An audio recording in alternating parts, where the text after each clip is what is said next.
Oh gosh, guys, the inheritance trap, how Wall Street plans to own what your parents left you. All right, guys, welcome back to the baseline. Thanks for joining me. Hope you guys having a great day, a great night, a great life.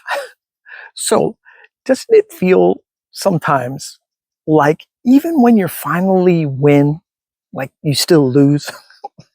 Like you work your whole life and your parents do too. And the one thing they dreamed of leaving you, a home, somehow ends up right back in the system's hands.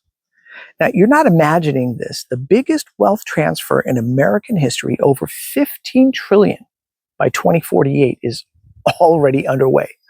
But here's the twist, right? The majority of people inheriting homes can't even afford to keep them.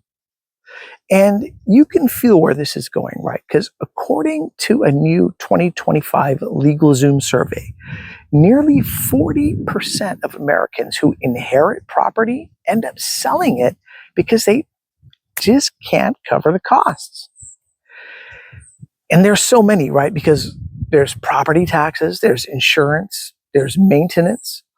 I mean, it's the same ownership dream that built the middle class, but it's turned into a luxury subscription, and one that even inheritance can't pay for. And that's the headline nobody in mainstream real estate really wants to touch. So we're inheriting debt disguised as wealth. So pause and take a breath on that one, because it sounds dramatic, but you have to look at the math, right? Over the last 5 years, home values have jumped 30 to 70% in most parts of the country, far outpacing inflation. And it sounds great on its face, right? Except higher value means higher property tax. That gifted home suddenly carries a 5-figure annual bill. So picture this. Your parents pass you a $1.2 million home in California. Well, property tax is around $12,000 a year. Now, if you're making 80 grand, you're already underwater before you even replace the roof.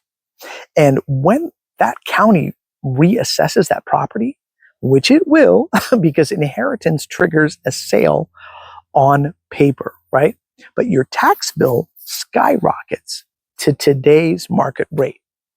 So let's flip that around, right? The so-called wealth transfer is quietly becoming a wealth recycle. The system gives you an asset, then takes it back through taxes, maintenance, and debt.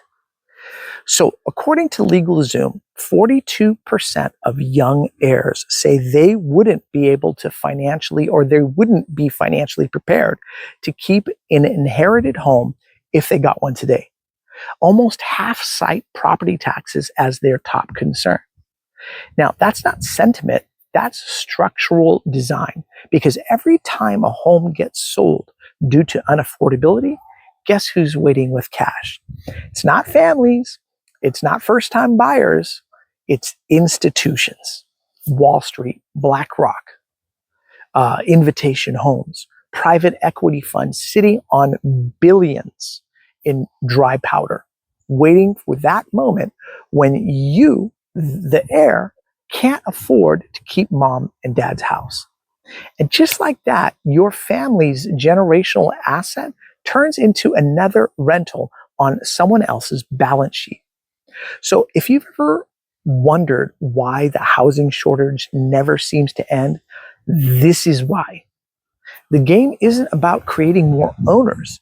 It's about rotating ownership upwards. Now, here's the part that had me just freeze for a moment, because boomers currently hold 62% of all United States residential real estate.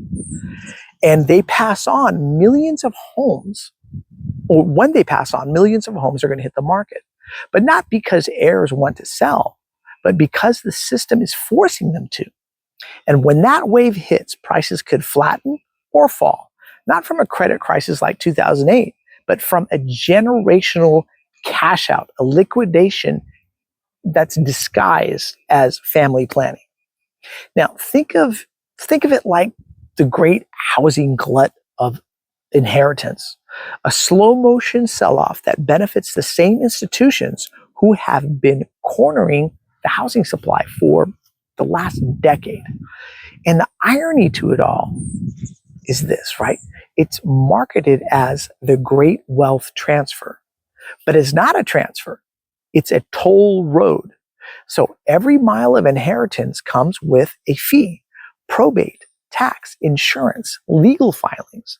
By the time you're all done with that stuff, the state, the bank, the investor have all taken their cut.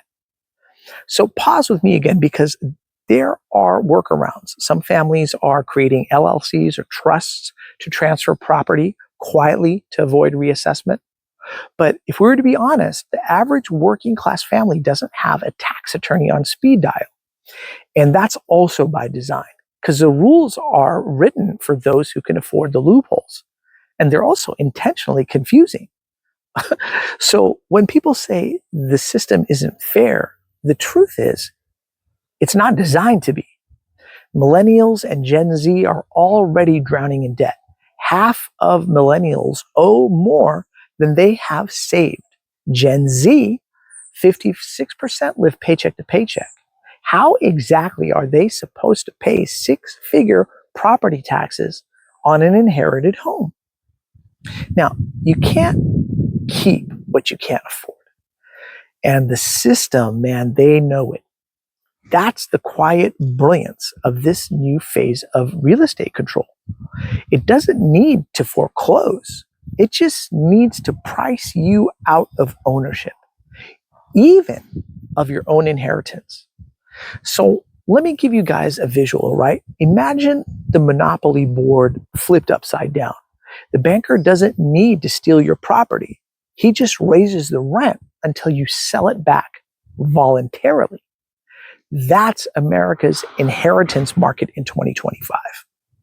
But here's where it gets even more twisted, if it can. While working families are liquidating homes to cover taxes and repairs, new home builders are offering deep discounts and mortgage buydowns. And that's according to the National Association of Home Builders, right? 30% of builders cut prices this summer, and 2/3 are dangling incentives. And guess what? New construction now costs less than existing homes. So the illusion becomes complete. The public sees home sales are up 20% and assumes the market's healthy. But the truth, it's shifting from inherited ownership to institutional construction. So what do you guys think? Do I have this all right? Do I have it all wrong? Let me know in the comment section below. Your opinion matters to me. I value your opinion, and I read and reply to all the comments. So again, thank you so much for watching The Baseline, guys, and we'll catch you in the next round. Okay, cheers, everybody.